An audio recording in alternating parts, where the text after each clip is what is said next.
صفاتی عصمائے گرامی ہیں، ان سے ہمیں روشناس کرایا، کچھ حضور صلی اللہ علیہ وسلم نے روشناس کرائے۔ ان میں سے ایک خوبصورت نام رحمان ہے۔ مالک عالم رنگ و بو نے رحمان کی وضاحت یوں فرمائی کہ الرحمن علم القرآن خلق الانسان علمہ البیان، یعنی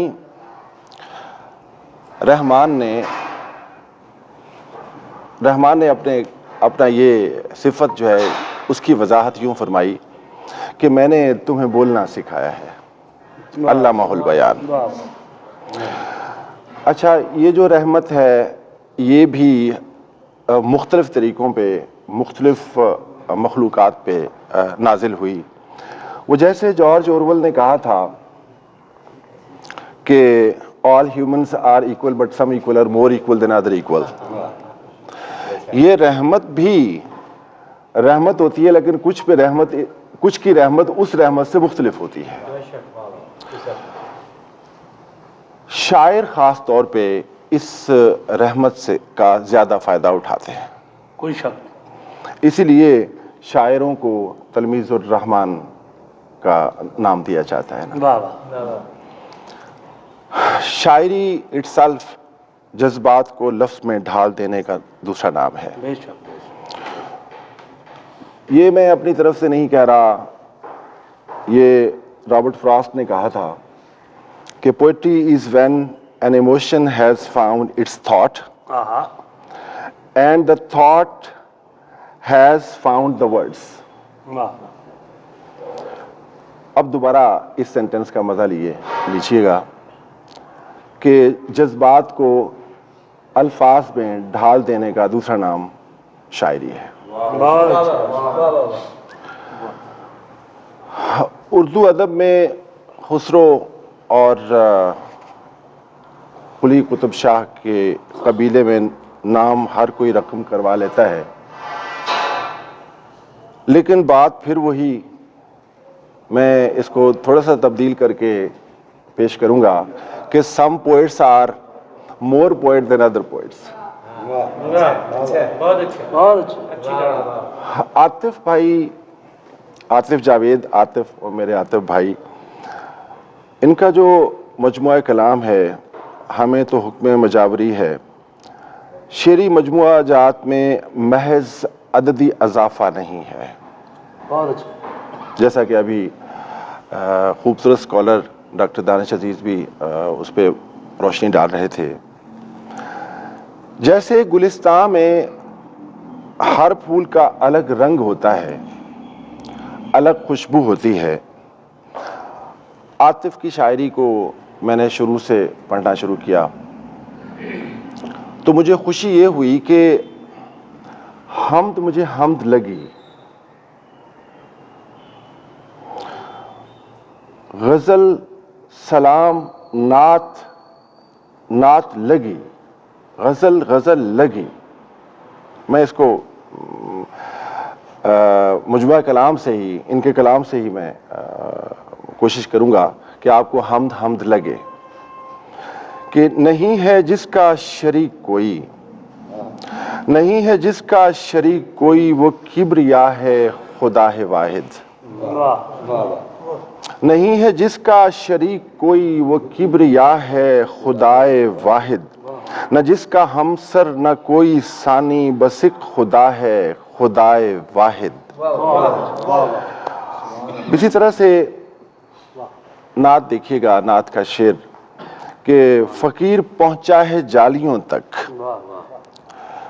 ابھی منظر نگاری کی بات ہو رہی تھی، منظر دیکھیے گا، فقیر پہنچا ہے جالیوں تک، قبول کیجئے سلام آقا۔ فقیر پہنچا ہے جالیوں تک، قبول کیجئے سلام آقا، نمیدہ پلکوں کے ساتھ سر کو جھکا رہا ہے غلام آقا۔ سبحان اللہ، مجھے ایسے لگا تھا کیا کہنے، واہ واہ، میں عاطف کا یہ نعتیہ شعر گواہی دے رہا ہے کہ انہوں نے یہ نعت روضہ رسول صلی اللہ علیہ وسلم پر کہی ہوگی، یا کم سے کم یہ شعر وہاں کہا ہے. تو اس کا مطلب یہ ہے کہ میں نے صحیح سمجھا، میں وہیں پہنچ گیا تھا کہ یہ روزے کی جالیوں کے ساتھ کھڑے ہو کے شعر کہہ رہے ہیں. کیونکہ یہ جو سلامت رہے جو نعت ہے خاص طور پہ، ویسے تو شاعری ظاہر ہے ہر ایک دل پہ اترتی ہے، لیکن نعت کے حوالے سے میرا ایمان ہے کہ نعت ہم خود نہیں کہتے، یہ عطا ہوتی ہے. اسی طرح سلام کا یہ شعر دیکھیے گا، اور امید کرتا ہوں کہ آپ بھی میری رائے سے متفق ہوں گے. صدائے حیدری اٹھے نجف سے کربلا تلک، شعر دیکھیے گا. صدائے حیدری اٹھے نجف سے کربلا تلک، یزیدیت تمام ہو حسین پر سلام ہو.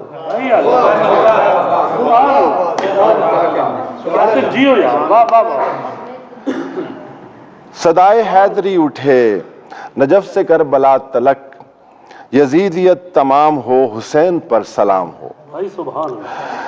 جیسا کہ میں نے عرض کیا کہ گلستان میں کئی انواع کے پھول ہوتے ہیں، ضروری نہیں کہ آپ کو ہر پھول پسند آئے. ہو سکتا ہے آپ کو ایک پھول یا اس کی خوشبو پسند آئے، دوسرے کو یا آپ کو جو ساتھی آپ کے ساتھ جو آپ کے متفق ہے اسی گلستان کی سیر کرنے گیا اس کو پسند آئے.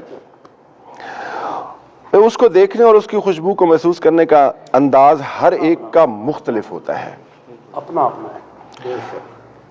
ہم جیسا ادھیڑ عمر،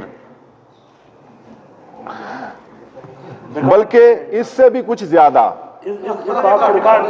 دیکھ کر زیادہ سے زیادہ آنکھیں بند کر کے کہہ دیتا ہے واہ. لیکن پھول چاہے ایون کلیاں بھی دیکھ کے اب اس عمر میں بندہ کہتا ہے واہ، اس سے زیادہ کچھ نہیں. لیکن کبھی کسی پریوش دوشیزہ کو خوبصورت پھول دیکھ کر نعرہ لگاتے دیکھیں، مزہ نہ آئے تو پیسے واپس. کیا کہتی ہیں؟ یار پھول دیکھیں کیا لش ہے. یہ ہوتا ہے دراصل ہر گلستان میں ہر پھول کو، ڈاکٹر صاحب دیکھیے گا، ہر پھول کو دیکھنے کا اور اس کی خوشبو کو محسوس کرنے کا انداز ہر ایک کا مختلف ہوتا ہے. اچھا، اسی طرح جس طرح سے ایک پھول کو آپ دیکھتے ہیں تو آپ کا اس کی خوشبو کو محسوس کرنے کا انداز مختلف ہوتا ہے، یا اس کے رنگوں کو محسوس کرنے کا انداز مختلف ہوتا ہے. میں اس لیے زیادہ ڈیٹیل میں نہیں جاتا، ڈاکٹرز جانتے ہیں کہ ہمارے جو رنگ ہیں وہ بھی مختلف ہوتے ہیں، ایج کے ساتھ بھی مختلف ہو جاتے ہیں، بایولوجیکلی یہ پروفڈ ہے. اچھا، شعر کو بھی اسی طرح، یہ جو عاطف نے گلدستہ غزل میں جو پھول پسند آئے آپ بھی دیکھیے اور محسوس کیجیے، جو انہوں نے سجایا ہے گلدستہ. دیکھیے گا کہ خوشبو اپنی چھوڑ گئے ہو پاس میرے، خوشبو اپنی چھوڑ گئے ہو پاس میرے، کیا کیا تم سامان میں رکھنا بھول گئے، کیا کیا تم سامان میں رکھنا بھول گئے. ایک اور شعر دیکھیے گا، کسی غمزدہ سے یوں حال دل میاں ایک دم نہیں پوچھتے، کسی غمزدہ سے یوں حال دل میاں ایک دم نہیں پوچھتے، کہ جو کہوں میں دبا ہوا ہو وہ ضبط غم نہیں پوچھتے.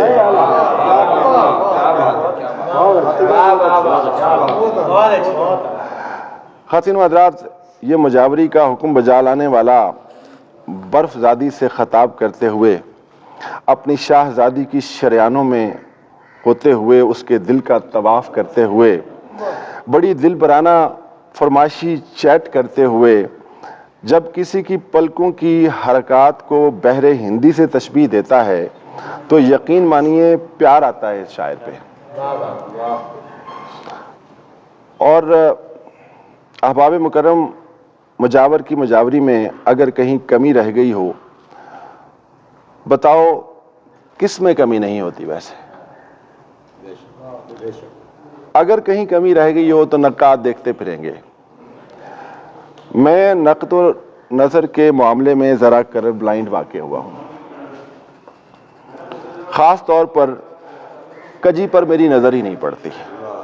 مجھے خوبصورت چیزیں زیادہ اچھی لگتی ہیں، زیادہ اٹریکٹ کرتی ہیں۔ محبت، آپ کی محبت۔ دیکھیے گا کہ بولتے ہمارے ہونٹ نہیں، ذہن بولتا ہے، اور جب ذہن کی بجائے دل بولے تو سننے والے کے دل پر بھی دھنا دھن دھنا دھن دھنا دھن دھنا دھن ہوتی ضرور ہے۔ اب ذرا ان کے شاعری کی ڈیٹیل میں نہیں جاتا، ذرا ان کے جو نظمیں ہیں ان کے آپ عنوان دیکھیے: ہارٹ گرنیڈ، میوٹیشن، کیمو۔ یہ ان جیسی جو نظمیں ہیں، انہوں نے مجھے عاطف کے ساتھ بایولوجیکل سائنس کا تعلق ثابت کر دیا، اور اگر کسی کا بایولوجیکل سائنس کے ساتھ تعلق ہو تو میرا کوئی رشتہ ان کے ساتھ بنتا ہے سبجیکٹ کا۔ میں نے بہت ساری جگہوں پہ مجھے اچھا لگا کہ یہ وہاں تک پہنچے ہوئے تھے جہاں میں نہیں پہنچا، اور مجھے انہوں نے ان چیزوں سے روشناس کرایا، مجھے خوشی ہوئی۔ یہ جو میوٹیشن والی نظم تھی مجھے بہت زیادہ پسند آئی۔ میں ساری یہاں پہ قرات نہیں کرنے والا، یہ ظاہر ہے کہ میرے بعد بڑے اچھے لوگ بیٹھے ہوئے ہیں، وہ مضمون پڑھیں گے۔ عاطف سنو، آنکھوں سے کیا بول رہے ہو؟ باقی تھا روئے سخن، باقی لوگ تھے اس شعر کا، انہی کا شعر روئے سخن خود ہیں کہ آنکھوں سے کیا بول رہے ہو، کوئی گہری بات ہے کیا؟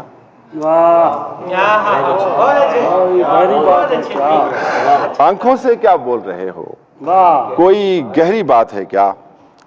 اے مجاور عشق ناچیز کی طرف سے ایک مصرع آپ کی نظر، میں سب کے سامنے کہتا ہوں چل محبت ہے۔